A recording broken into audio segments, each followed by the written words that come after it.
Okay, so is this the third time I've been the last person to talk about a movie? It's been a very busy week. A lot of stuff's been going on, and some of it is very interesting. I'll hopefully talk about it a little bit more down the line. Now that I had some time, I finally got to go see this movie, and now I'm going to talk to you guys about it. So without further ado, let's begin with the review.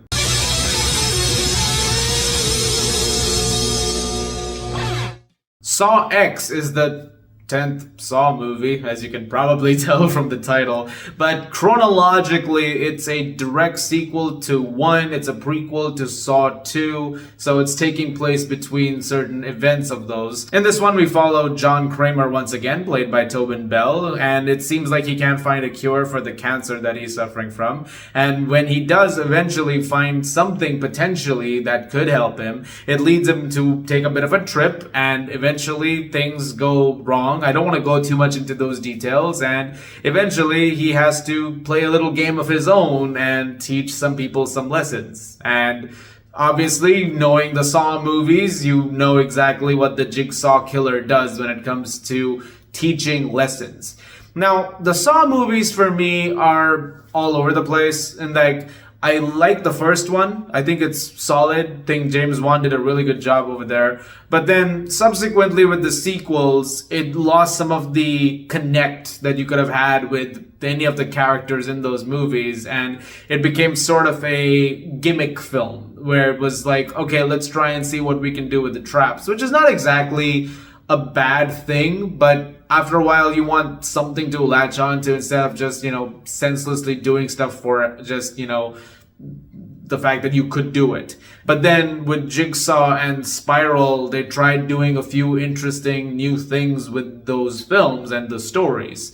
This felt like a bit of a return to basics, where they decided to just take it back for a second, tell this story with John Kramer, and essentially let this one play out as it does. And I think that this is one of those cases where I'm glad that they decided, even if it's 10 movies in, to go back to that. Because it's led to a film that many are calling the best in the franchise, and I think I might agree with that, because this is easily the most well-crafted one, I would say, of the 10 movies. It's very rare when you get to the 10th movie in a franchise like this that's the one that reignites the spark, that gets people invested in it again. And the amount of buzz that's been going on for this, I would have to say is pretty warranted, because what I think Kevin Groart does over here as the director and editor, as he has been for a lot of the movies before, I think what he does over here is really, really cool, especially when it comes to resonating with the character. This is a tough play, because you have to remember John Kramer is freaking psychopathic. Like, this guy is nuts. So you have to create something to sort of, really, really connect with him. And that's a tough play. But somehow they actually pull it off, and Tobin Bell is amazing in this movie. This is his best performance in the series by far. You get so much here with him, and you sort of understand where he's coming from when it comes to certain actions that he's taking. And once again, such a tough play, because the actions that he's taking are incredibly violent and gruesome things and involve people dying in awful ways. Which, let's talk about the kills. Like, I know I said earlier it became gimmicky, but the Saw movies are known for having very intense, hyper-violent kills. So how does this movie do? Well, it does the most with those. I would say that this movie definitely dials things up a notch to a larger extreme than the other ones did.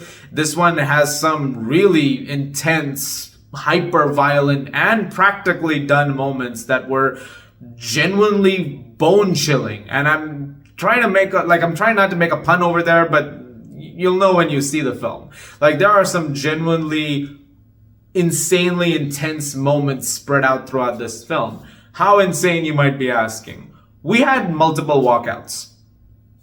That should tell you everything. I was sitting next to my friend who was watching the movie, covering his eyes at one point. Like, it got nuts. The best comparison I could think of is that somewhere along the way, the creative team behind this particular Saw watched Terrifier 2 last year and thought, you know what, guys?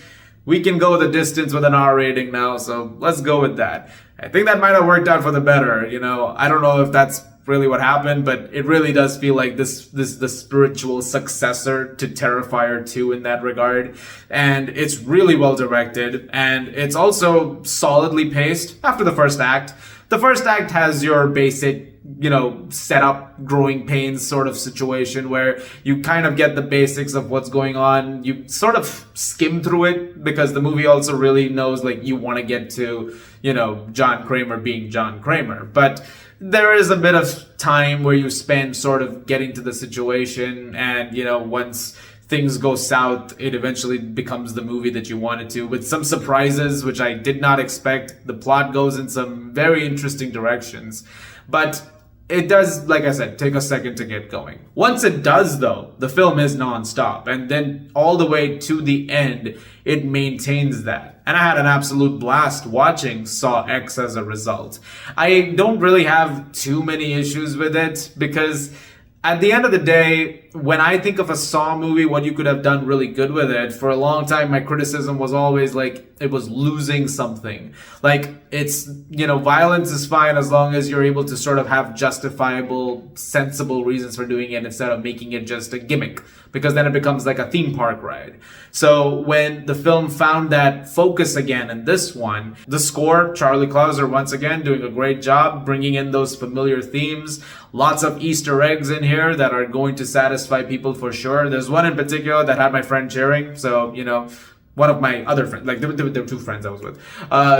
It got, that kind of praise as well. And I think that in that sense, it's a big success. And I'm glad that they found a way to do this. I'm not sure what canonically they plan on doing after this, so they're gonna try another one, or are we just establishing that this happened in the middle of the first two movies, and now we're just gonna go into the rest of the sequels with that knowledge of what happens here? I'm not really sure, but at the same time, I'm just glad that this one happened so that we could actually say that, oh, we got another really good Saw movie. I would say like I said, the best one, as many are calling it to be.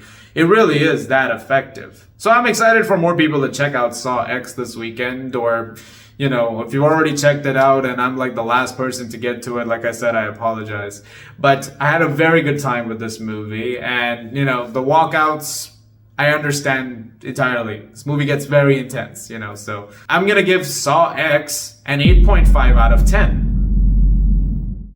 I am as surprised as anybody else that a Saw movie is getting either that high a rating or people are loving it that much. Like, this is not exactly something, like I said, that happens with a 10th movie, especially in a horror franchise.